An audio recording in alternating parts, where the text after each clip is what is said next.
The steel vault door reflected Cairo Valine's face like a mirror made of cold judgment. He pressed his palm against it. The billionaire behind him laughed. "Open this safe," Braxley Rowan said, his voice dripping with amusement, "and $200 million is yours." The conference room erupted. Executives in $1,000 suits bent forward, slapping their knees. Lawyers covered their mouths but their shoulders still shook. Security guards near the glass walls exchanged glances that said the same thing: "This poor kid doesn't belong here." Cairo didn't move his hand. His fingers were thin. Too thin. The kind of thin that comes from skipping meals so someone else can eat. His shirt was clean but worn at the edges. His sneakers had been repaired with duct tape that tried to match the original black but failed. "Where are you watching from?" Braxley stepped closer, close enough that Cairo could smell his cologne. It smelled expensive. It smelled like boardrooms and private jets and decisions made over lobster that cost more than Cairo's rent. "Go ahead," Braxley said, waving his hand like a king granting permission to a jester. "Try." The laughter grew louder. But Cairo wasn't hearing them anymore. He was hearing something else. A beep. Soft. Almost imaginary. Then a hum. The vault's surface lit up. Blue lines traced across the steel-like veins filling with light. Numbers appeared on a digital panel that hadn't been there a second ago. The room went silent so fast it felt like someone had sucked all the air out through a vacuum. "What the?" one of the engineers started. The numbers kept scrolling. Braxley's smile flickered. Just for a second. But Cairo saw it. That tiny crack in the mask. "Shut it down," Braxley said quietly. The security chief moved to a control panel near the wall. His fingers flew across keys. Nothing happened. He tried again. The screen in front of him flashed red. "Access denied." "Sir, the system's not responding." Braxley turned back to Cairo. His smile was gone now. His eyes were sharp, cold, calculating. "What did you do?" Cairo didn't answer. Because he didn't know. All he knew was that the data shard in his pocket, the one his mother had given him 3 years ago with shaking hands and desperate eyes, was warm. It was pressed against his thigh through the thin fabric, and it was warm like it was alive. The vault hummed louder. One of the lawyers stood up. "This isn't possible. That safe requires biometric authorization, legal clearance, and..." The lights in the room flickered. Every screen on every wall went black. Then they all turned on at once, showing the same thing. A file directory. Thousands of files. And at the top, in letters that seemed to burn into Cairo's vision. Rowan_Empire_Classified_Archive. Braxley's face went pale. Someone whispered, "How is he doing this?" But Cairo wasn't doing anything. The vault was recognizing him. And that wasn't supposed to be possible. Will Cairo unlock what Braxley has spent billions hiding? Drop a comment if you think the boy knows more than he's letting on. Cairo's phone buzzed in his pocket. He didn't need to check it. He already knew what it said. The Bronx Medical Center sent the same message every 6 hours like clockwork. Final notice. Payment required. Life support will be discontinued at midnight without full payment. His mother had 11 hours left. 11 hours before the machines breathing for her went silent. 11 hours before the hospital decided her life wasn't worth the cost. Cairo had grown up in a 4th-floor walk-up where the stairs groaned under your weight and the walls were thin enough to hear your neighbors' arguments, their TV shows, their lives bleeding into yours. The apartment smelled like mold and old cooking oil no matter how many times his mother scrubbed the floors on her hands and knees. She used to work 2 jobs. Sometimes 3. Cleaning offices at night. Serving breakfast at a diner that paid under the table. Folding laundry in a basement that had no windows and rats that didn't care if you screamed. She did it all so Cairo could go to school. So he could eat. So he could have a chance. Then she got sick. Not the kind of sick that makes you stay home for a few days. The kind that creeps into your lungs and stays there. The kind that makes every breath feel like you're drowning on dry land. The doctors had words for it. Long words. Medical words that meant the same thing: without treatment, she would die. But treatment cost money. The kind of money people like Cairo didn't have.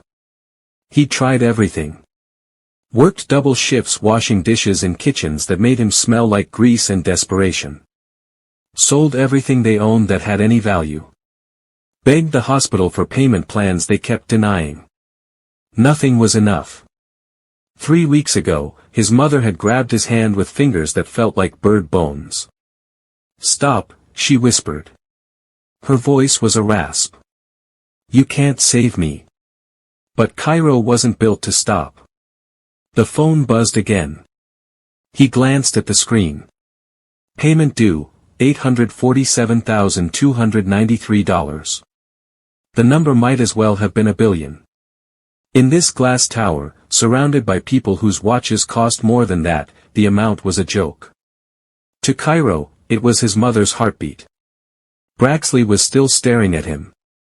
The billionaire's jaw was tight. His eyes moved from Cairo to the vault to the screens showing files he clearly didn't want anyone to see. "Turn it off," Braxley said again. His voice had an edge now. Sharp. Dangerous. But the vault kept humming. And Cairo's phone buzzed one more time. The hospital had sent a photo. His mother. Tubes in her nose. Machines beeping beside her. Eyes closed. Her chest rising and falling in a rhythm controlled by technology, not her own will. Underneath the image, one line of text. "Midnight deadline stands." Cairo looked up at Braxley. The billionaire who joked about $200 million like it was pocket change.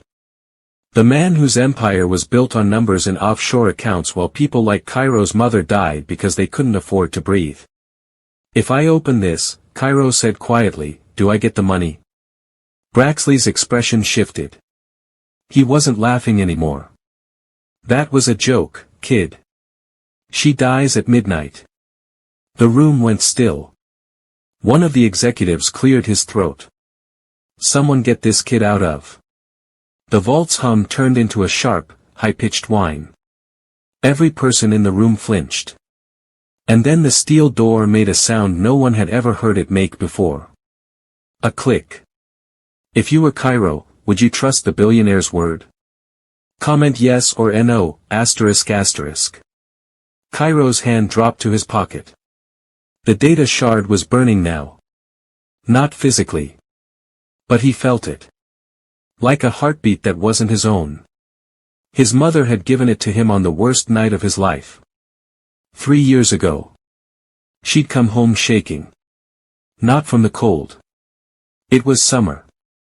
The apartment was sweltering, the kind of heat that made your clothes stick to your skin and turn sleep into a battle you couldn't win.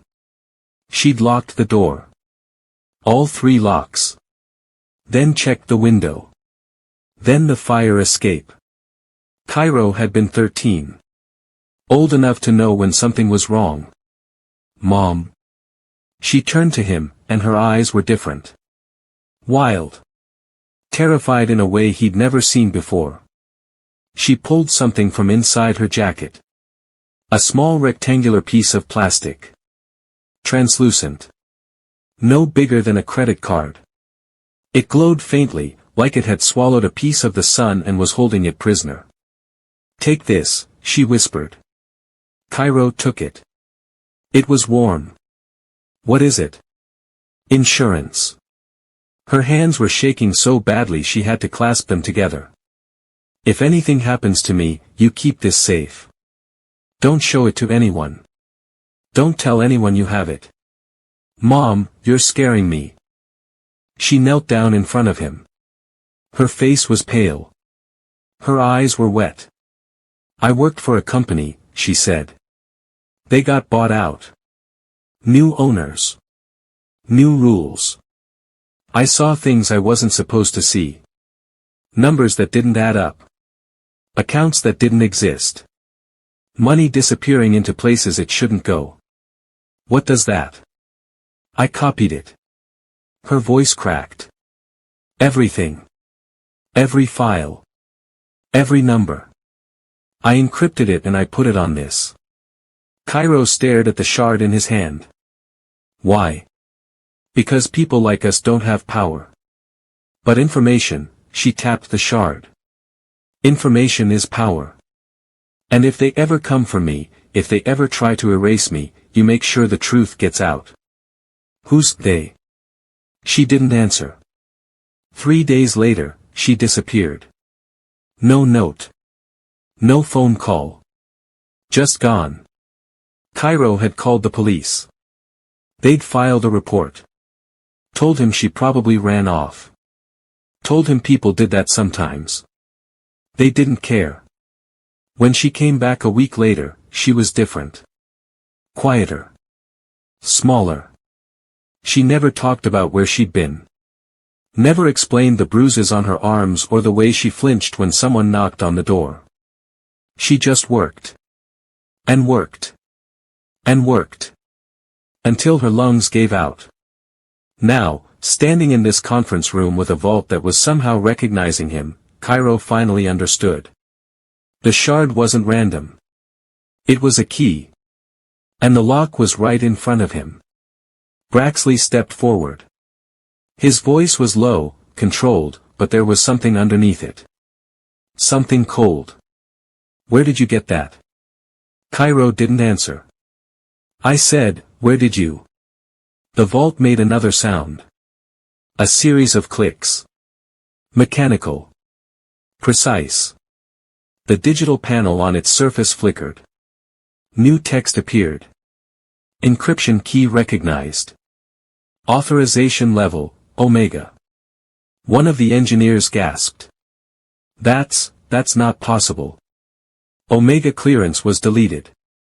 We scrubbed it from the system. Braxley's face twisted. Shut it down. Now. We can't, sir. It's overriding every. The lights in the room went out. Emergency red lights kicked in a second later, bathing everything in crimson. And in that blood-colored glow, the vault door began to move. Not opening. Not yet. But shifting. Unlocking. One layer at a time. Cairo's heart hammered in his chest. He didn't know what was inside. But his mother had died protecting it. And Braxley was afraid of it. That was enough. What do you think is inside the vault? Drop your wildest guess below. The vault had 7 layers. Not physical layers. Security layers. Braxley's head of security was shouting into a phone now. His voice was panicked, sharp, nothing like the calm professional he'd been 5 minutes ago. I don't care what the manual says. Override it. Pull the building power if you have to. But the vault didn't care about manuals. It had been designed by engineers who worshipped perfection. Who built systems so advanced they made government encryption look like a child's lock. Biometric scanners. Retinal verification. Voice recognition tied to legal authorization codes. Algorithmic keys that rotated every 3 seconds. Blockchain verification layers that required sign-off from 3 separate offshore servers. And a final lock that could only be opened by someone with Omega clearance. Clearance that wasn't supposed to exist anymore. Cairo watched the panel. Layer 1, biometric, bypassed. Layer 2, retinal scan, bypassed. Layer 3, voice authorization, bypassed. Each word that appeared made Braxley's face darker. One of the lawyers was typing furiously on a laptop. Sir, we need to consider legal exposure if this gets. Shut up. The lawyer shut up. Layer 4, algorithmic key, bypassed. Layer 5, blockchain verification, bypassed. Cairo's phone buzzed again. He didn't look at it. He already knew what it said. An engineer pushed past two security guards and grabbed a tablet from the conference table. Her fingers flew across the screen. I can force a hard reset. It'll fry the system, but it'll lock everything down. Braxley turned to her. For a moment, Cairo saw something flicker in the billionaire's eyes. Desperation. Do it. She tapped the screen. Nothing happened. She tapped again. Harder. Like the problem was her fingers and not the system rejecting her. It's not responding. Try again. I am. It's like the vaults locked us out. Someone laughed. It was bitter, sharp. One of the executives near the back. We built a system so secure we can't even control it anymore. Layer 6, authorization token, bypassed. Cairo's hand was still pressed against the steel. He could feel it now. Not just the warmth of the shard. But something else. A vibration. Deep. Rhythmic. Like the vault was breathing. Braxley moved closer. Close enough that Cairo could see the tiny beads of sweat forming on the billionaire's forehead. Listen to me very carefully, Braxley said. His voice was soft now. Almost kind. Whatever you think is in there, it's not worth it. You want money? I'll give you money. Real money. Not a joke. 10 million. Cash. Tonight. Cairo looked at him. My mom needs 800,000. Done. I'll have it wired in 5 minutes. Why? The question hung in the air. Braxley's mouth opened. Closed. Opened again. Because that vault contains proprietary. You're lying. The billionaire's jaw clenched. Layer 7, Omega clearance, bypassed. The panel went dark. For 3 seconds, nothing happened. Then the vault door hissed. A sound like pressurized air escaping. And slowly, impossibly, the steel door began to swing open.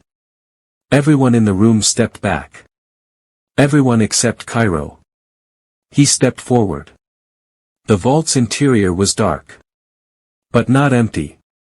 Inside, mounted on the back wall, was a server. Black. Sleek. Covered in blinking lights that looked like stars in a digital universe. And on the server's display, one sentence glowed in, "Welcome back, Maya Valine." Cairo's breath caught. That was his mother's name. Braxley's voice came from behind him, low and dangerous. Get away from that. Now. But Cairo couldn't move. Because underneath his mother's name, another line of text appeared. Files uploaded, 47,293. Evidence compiled, financial fraud, political corruption, corporate blackmail. Subjects implicated, 847. And at the bottom, one final line that made Cairo's blood turn to ice. Primary subject, Braxley Rowan. Is Cairo about to destroy a billionaire's empire, or is he walking into a trap? Comment what you think happens next, ***. The server hummed. Cairo reached toward it. Don't touch that. Braxley's voice cracked like a whip. Security guards moved. Fast. 2 of them grabbed Cairo's arms and yanked him backward. His feet left the ground for a second before they slammed him against the glass wall. Pain shot through his shoulder blades. But he didn't care. Because he'd seen it. For just a second, the server's screen had flickered. A directory had appeared. Folders labeled with dates. Names. Account numbers. And video files. Hundreds of them. One folder was labeled, Maya_Valine_testimony. His mother hadn't just copied files. She'd recorded herself. Explaining everything. Braxley was in front of him now. The billionaire's face was inches away. His cologne smelled different up close. Not expensive anymore. Just chemical. Fake. You have no idea what you're doing, Braxley hissed. That information is classified. Protected. If you access it, you're committing a federal crime. Cairo met his eyes. You erased my mom. I didn't. She worked for you. She found something. And you made her disappear. Braxley's expression went flat. Cold. Your mother was mentally unstable. She stole proprietary data and made wild accusations that were never substantiated. We gave her a severance package and she left. That's all. Then why is her name in your vault? The billionaire didn't answer. One of the security guards spoke into his radio. We need a legal team up here. Now. And get someone from federal cybersecurity. But before anyone could respond, the server beeped. Everyone turned. The screen had changed. A countdown timer appeared. 2 minutes. 120 seconds. Underneath it, a single line of text. Auto-upload initiated. Files will be transmitted to secure external servers. Braxley went pale. Stop it. The engineer with the tablet rushed to the vault. Her hands shook as she tried to interface with the server. It's encrypted. I can't access the command protocol. Break it. I can't. The systems locked me out. The countdown continued. 1:47. One of the executives stepped forward. If those files go public. I know what happens, Braxley snapped. He turned back to Cairo. The billionaire's mask was gone now. No more charm. No more smiles. Just raw, naked fear. Stop this. Please. Cairo looked at him. At this man who'd laughed at him 10 minutes ago. Who'd made a joke out of $200 million while Cairo's mother suffocated in a hospital bed. Why should I? Because if those files upload, people will die. The room went silent. Cairo's chest tightened. What? Braxley ran a hand through his hair. His fingers were shaking. That server doesn't just contain financial records. It has names. Addresses. Identities of people working undercover. Witnesses in protection programs. Informants who testified against cartels, syndicates, people who will kill them if their locations are exposed. 1:15. You're lying. I'm not. Braxley's voice was desperate now. Your mother copied everything. She didn't know what half of it was. She thought she was exposing corruption. But some of those files, he gestured toward the server. Some of those files are classified for a reason. National security. If they go public, innocent people will be murdered. Cairo's mind raced. He looked at the screen. At the countdown. At his phone in his pocket that kept buzzing with messages from the hospital. 0:58. If I stop it, Cairo said slowly, my mom dies. Braxley exhaled. I'll pay for her treatment. Every cent. The best doctors. The best facility. She'll live. How do I know you're telling the truth? You don't. The countdown hit 45 seconds. Cairo's hands were shaking. He thought about his mother.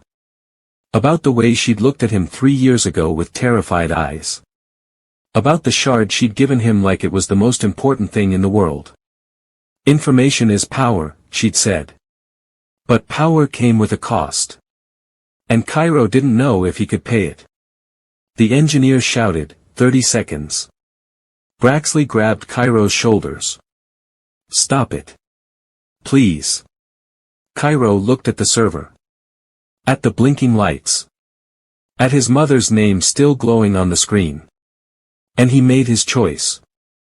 He pulled the data shard from his pocket. And he snapped it in half. The countdown froze. 0:12. The server's lights went dark. The room exhaled as one. Braxley stumbled backward, relief flooding his face. But Cairo wasn't looking at him. He was looking at the server's screen. Because just before it went dark, one last message had appeared. Backup upload complete. Files transmitted to encrypted location. And underneath it, his mother's final words. I'm sorry, Cairo. But some truths are bigger than us. Did Cairo just save lives or make the biggest mistake of his life? Drop your thoughts below. The broken shard fell from Cairo's hand and clattered onto the marble floor. Both pieces. Braxley lunged for them. But Cairo was faster. He kicked the fragments under the conference table, scattering them across the polished stone where a dozen pairs of expensive shoes scrambled to avoid them. Get those! Braxley shouted. 3 security guards dropped to their knees, searching. But Cairo was already moving. Toward the vault. The server's screen was dark, but the machine itself was still running. He could hear it. A soft whir. The sound of drives spinning. Processing. One of the guards grabbed his arm. Cairo twisted free and slammed his palm against the server's side panel. It popped open. Inside, rows of drives blinked green and amber. Data flowing like blood through veins. Stop him. Braxley's voice was raw now. Desperate. Cairo reached for the nearest drive. Someone tackled him from behind. His face hit the floor. Hard. The taste of copper filled his mouth. But before they could pull him away, he saw something. On the server's internal display, barely visible in the dim emergency lighting. A progress bar. External upload, 100% complete. His mother had planned for this. Even if he destroyed the shard, even if he changed his mind, the truth was already out there. Somewhere. Braxley was standing over him now. The billionaire's face was red. Veins stood out on his forehead. What did you do? Cairo spit blood onto the floor. Nothing. My mom did it 3 years ago. The room went still. One of the lawyers stepped forward, her voice shaking. Sir, if the files are already distributed. They're not. Braxley's voice was hard. Controlled. But his eyes told a different story. The upload failed. The countdown stopped. But the message said. It was a bluff. A fail-safe. It meant nothing. Cairo laughed. It hurt. His ribs ached. His lip was bleeding. But he laughed anyway. You don't believe that. Braxley crouched down. Eye level. Close enough that Cairo could see the tiny lines around his eyes. The gray hairs he dyed. The human underneath the empire. Listen very carefully, the billionaire said softly. You think you've won something. You think you're a hero. But you're just a kid who doesn't understand how the world works. I understand enough. No. You don't. Braxley stood up. He brushed invisible dust off his suit. Your mother stole classified information. She distributed it to unknown parties. That's espionage. Treason. And you just aided her. Cairo's stomach dropped. That's the law. Braxley turned to his head of security. Call the FBI. Tell them we have a situation that requires immediate federal intervention. The security chief nodded and pulled out his phone. Wait. One of the executives stood up. A woman with silver hair and a sharp suit. Braxley, if we bring in the feds, they'll investigate everything. Including what's on those servers. The servers are encrypted. They won't stay that way. Not under federal subpoena. Braxley's jaw tightened. The woman continued. We need to contain this. Quietly. The board meeting is in 90 minutes. If word gets out that our security was breached by a janitor's kid. He's not just a kid. Braxley's voice was ice. He's leverage. Cairo's blood went cold. What? Braxley smiled. It wasn't kind anymore. Your mother's in Bronx Medical. Correct? Cairo didn't answer. Life support. Payment due at midnight. I checked while you were playing hero. The billionaire pulled out his phone. He typed something. Showed Cairo the screen. It was a message. To the hospital's billing department. Hold all life support disconnections.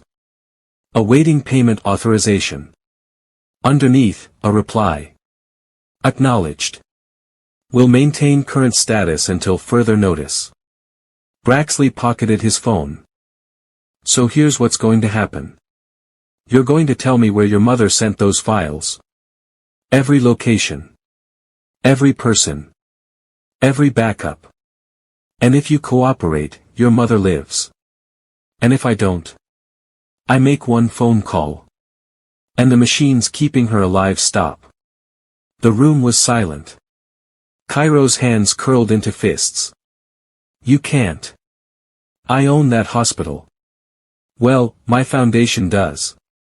Same thing. Braxley checked his watch.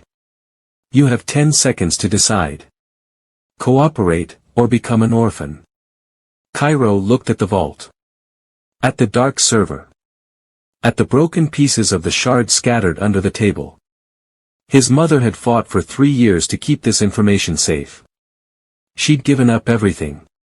Her job. Her health. Her life.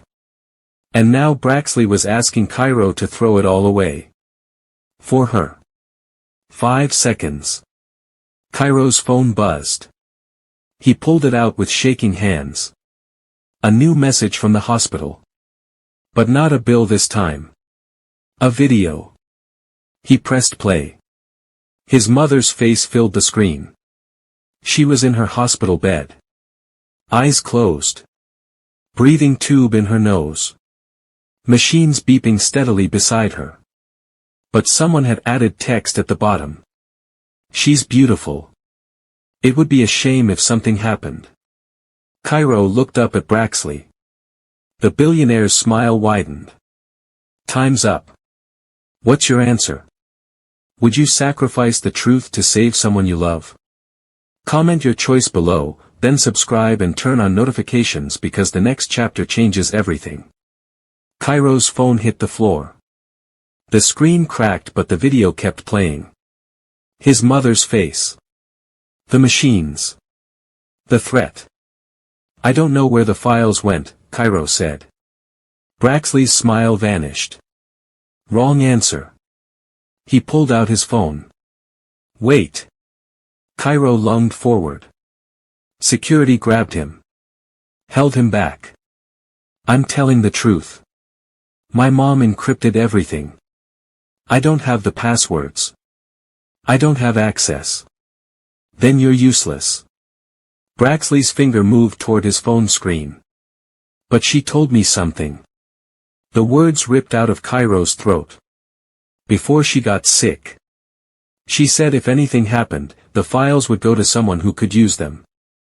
Someone she trusted. Braxley lowered his phone. Who? I don't know the name. She just said, the reporter. The room erupted. Executives talking over each other. The lawyer woman cursing under her breath. Security exchanging glances like they were trying to decide if this was real or if Cairo was stalling. Braxley held up his hand. Everyone went quiet. A reporter, he said slowly. Your mother gave classified information to a journalist. I think so. Yes. Which outlet?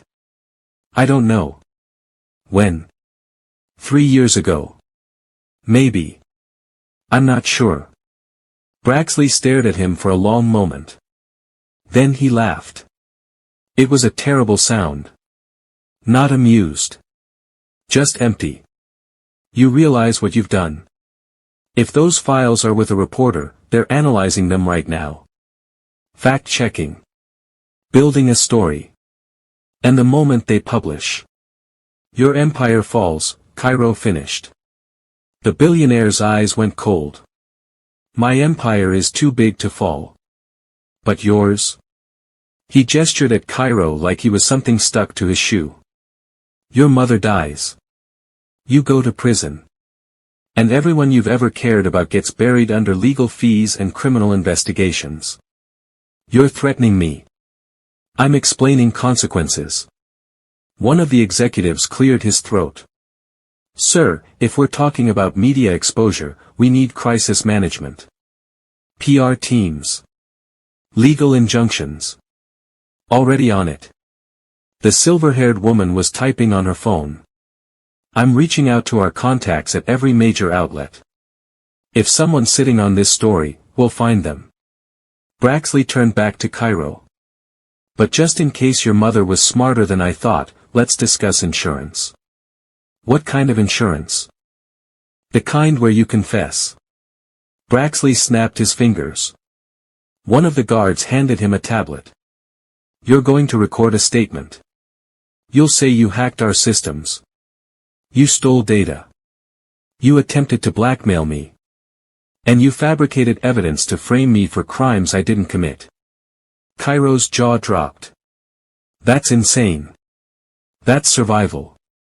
Braxley held up the tablet. A camera app was already open. Recording. If those files go public, your confession goes public first. And suddenly, you're not a whistleblower. You're a criminal.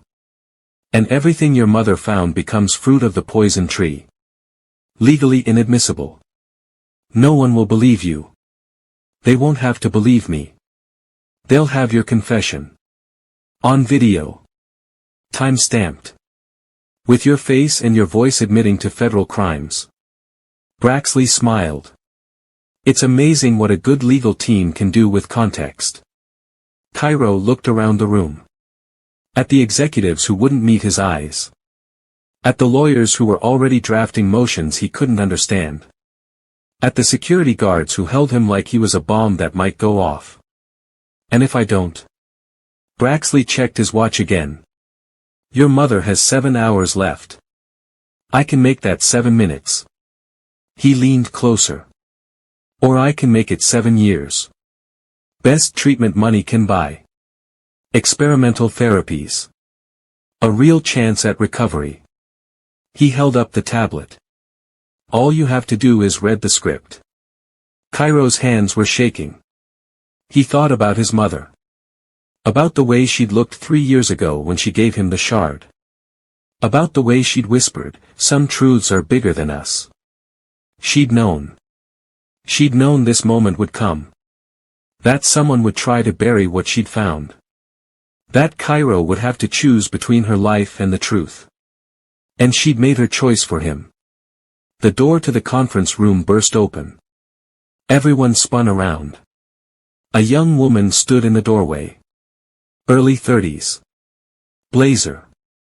Camera bag over her shoulder. Press credentials hanging from her neck. Behind her, 3 federal agents in dark suits. Braxley Rowan, one of the agents said.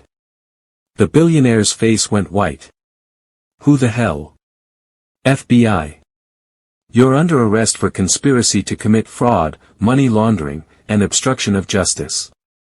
The agent pulled out handcuffs. You have the right to remain silent. Braxley backed up. This is absurd. I'm calling my lawyers. Your lawyers are being questioned downtown. Along with half your executive board. The silver-haired woman stood up. On what grounds? The young reporter stepped forward. She held up a USB drive. On the grounds of 47,000 pages of evidence. Delivered to my outlet 3 years ago by Maya Valine. We've been investigating ever since. She looked at Cairo. And we just got confirmation that the encryption keys were released 20 minutes ago. Cairo's breath caught. My mom. Set up a dead man's switch. If anyone tried to access the vault without her authorization, the keys would automatically release. And the moment they did, we published everything. She pulled out her phone.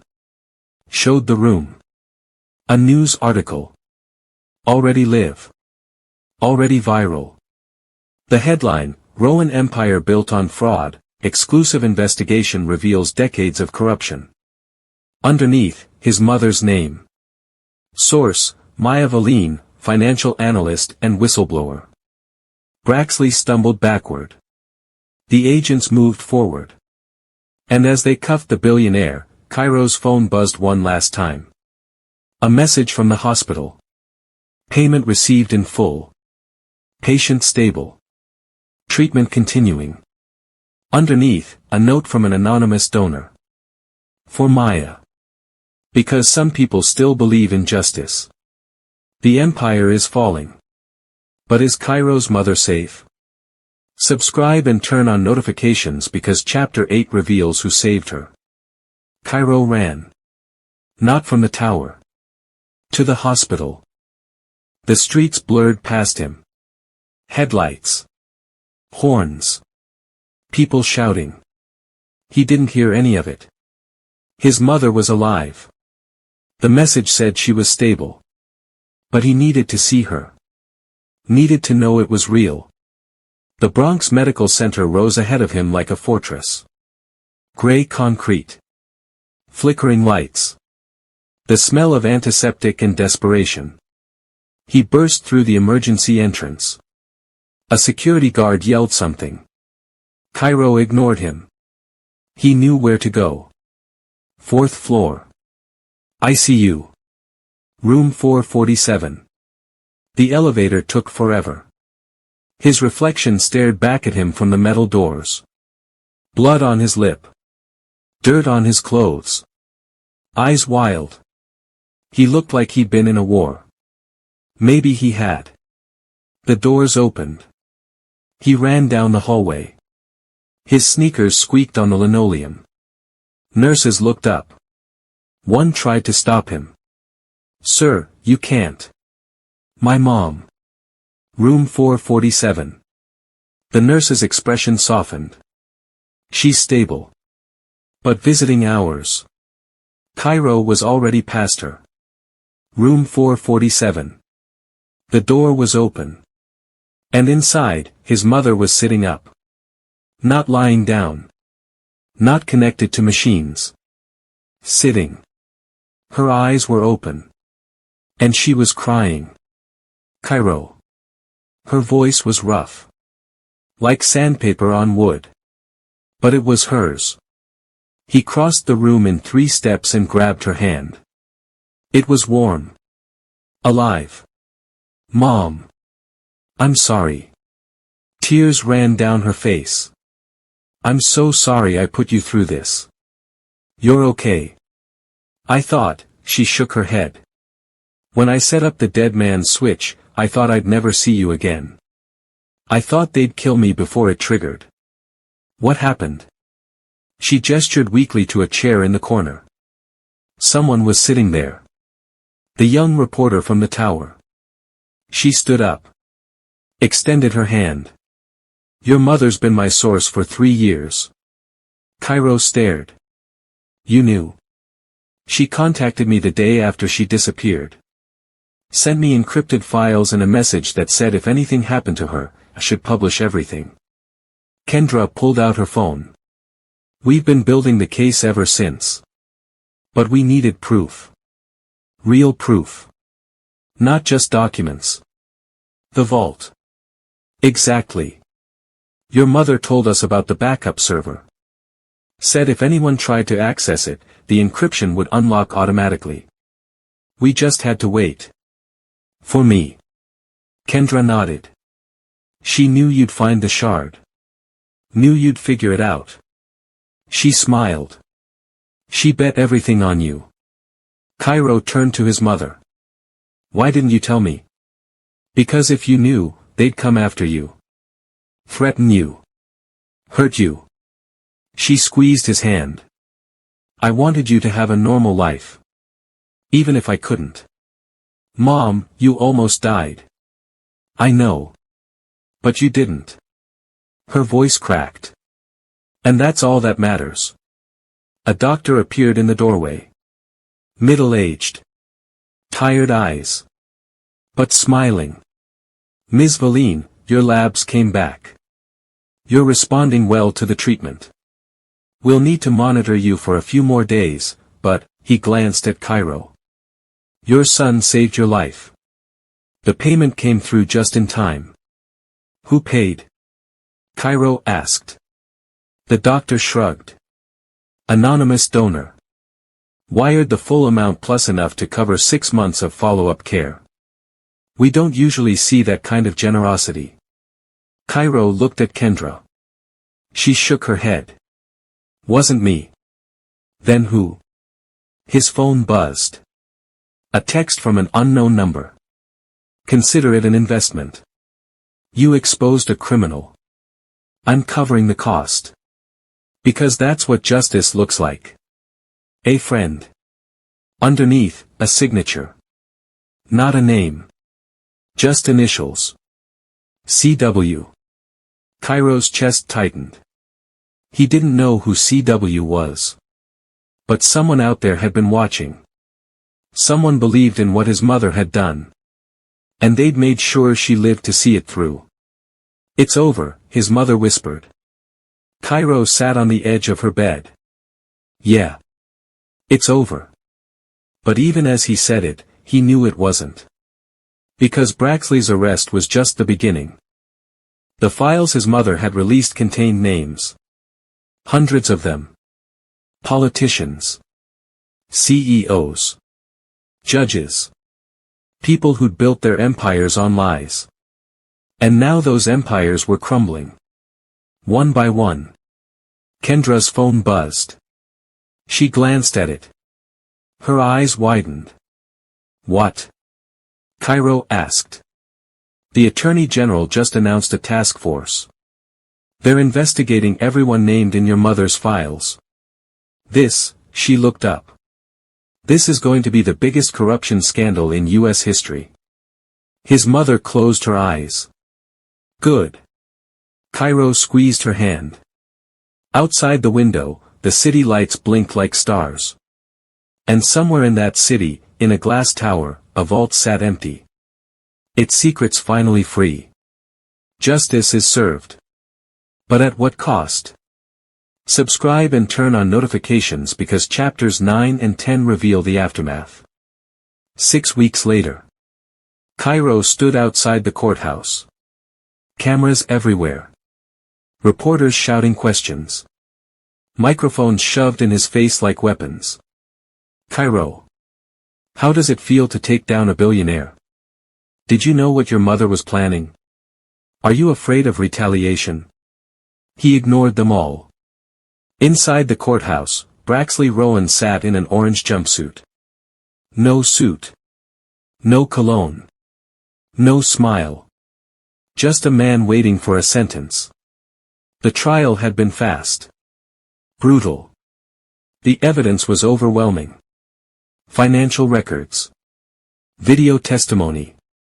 Witnesses who'd been too scared to speak before but found courage when they saw the files go public. 47 counts of fraud. 12 counts of money laundering. 8 counts of obstruction. And 1 count of conspiracy to commit murder. That last one had shocked everyone. Except Cairo's mother. She'd known. Known that Braxley had ordered her silenced 3 years ago. The attempt had failed. Barely. A car accident that wasn't an accident. Brakes that had been tampered with. She'd survived because a stranger had pulled her from the wreckage. That stranger had never come forward. But the mechanic who'd been paid to cut the brake lines had. Once the files went public, he'd walked into a police station and confessed everything. Now Braxley faced life in prison. Cairo watched through the courtroom window as the judge read the sentence. 75 years without possibility of parole. The room erupted. Braxley's lawyers shouted. Reporters scribbled notes. Victims in the gallery cried. And Cairo just stood there. Feeling nothing. No joy. No relief. Just emptiness. Because 75 years didn't bring back the people who died waiting for justice. It didn't erase the families who'd lost everything while Braxley built his empire. It didn't fix the system that had let him operate for decades. A hand touched his shoulder. His mother. She was out of the hospital now. Thinner. Weaker. But alive. "You okay?" she asked. "I don't know." She nodded. "That's fair." They walked down the courthouse steps together. Kendra was waiting at the bottom. She'd won a Pulitzer for her reporting. The story had gone global. Other countries were launching their own investigations into the people named in the files. "They want you to speak," Kendra said, gesturing to the press. "I don't have anything to say." "Yes, you do." Cairo looked at the cameras. At the reporters. At the people watching from behind police barriers. Some of them were crying. Some held signs that said thank you.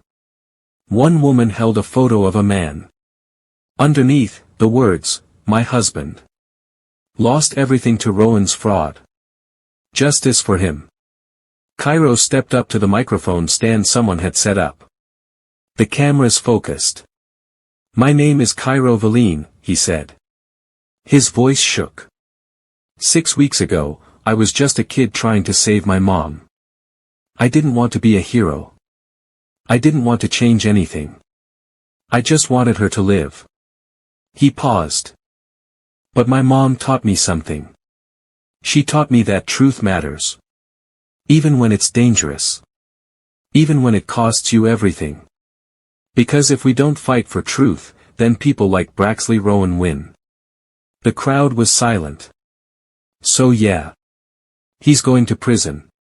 And that's good. But he's not the only one. There are hundreds more just like him. Hiding behind money and power and lawyers who know how to bury the truth." He looked directly into the nearest camera.